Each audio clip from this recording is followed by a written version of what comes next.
আসসালামু আলাইকুম। প্রিয় বন্ধুগণ, বাংলাদেশে অনেকেই এরকম পিলার না দিয়ে শুধুমাত্র ইটের উপরে গাঁথনি দিয়ে বাড়ি করেন। এটা কিন্তু অত্যন্ত ঝুঁকিপূর্ণ। আপনারা জানেন যে চীন, জাপান, ভারত এবং কি আমাদের পার্শ্ববর্তী দেশ নেপালও অনেক বড় ধরনের ভূমিকম্প বিভিন্ন সময় হয়েছে। আমি নিশ্চিত করে বলতে পারি না যে বাংলাদেশে যে কোনো সময় একটা 6 থেকে 6.5 অথবা 7 মাত্রার ভূমিকম্প নাড়াচাড়া দেবে না, এটা আমরা নিশ্চিত করে বলতে পারি না। তো শুধুমাত্র ইটের উপরে গাঁথনি দিয়ে যারা ছাদ দেন, 6.5 অথবা 7 মাত্রার একটু বড় রকমের ভূমিকম্প হলেই তাদের এবং তাদের পরিবারের জীবন অত্যন্ত সংকটাপন্ন এবং ঝুঁকিপূর্ণ।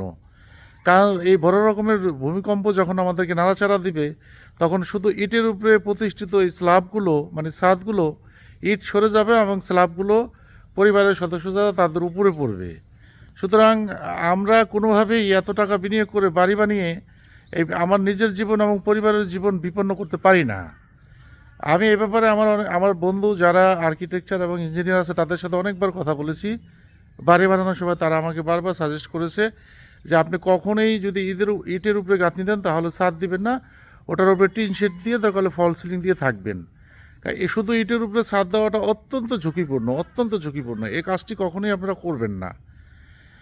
আপনারা যদি পারেন এরকম স্ট্রাকচার দিয়ে অর্থাৎ কলাম করে বাড়ি বানাবেন, সেক্ষেত্রে একতলা দুইতলা যা করেন সেটা নিরাপদ হয়। সেটা যদি ভূমিকম্প হয় তাহলে অন্তত একেবারে স্ট্রাকচার ফেল করে আপনার গায়ের উপরে পড়বে না। কিন্তু বাংলাদেশে যারা রাজমিস্ত্রি আছে তারা অনেক সময় আপনাকে পরামর্শ দেয় যে আপনি ইটের উপরে গাঁথনি দিয়ে তারপরে ছাদ করেন। এটা কিন্তু একে তো জীবন সংখ্যা এবং অত্যন্ত ঝুঁকিপূর্ণ, তার উপরে এই রোদ্রে এই ছাদ গরম হয়ে আপনার অশান্তি সৃষ্টি করবে, রাতে আপনি ঘুমাতে পারবেন না।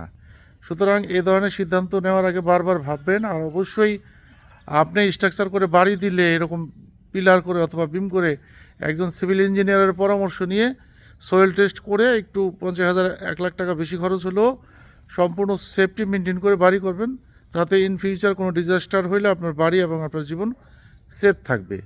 আশা করি ভিডিওটা আপনার জন্য উপকারী হবে। আপনি আমার ইনস্ট্রাকশন শুনলে আপনার সম্পদ, আপনার প্রিয়জন এবং আপনার পরিবারের সদস্যরা নিরাপদ থাকবে, আপনি ভালো থাকবেন ইনশাল্লাহ।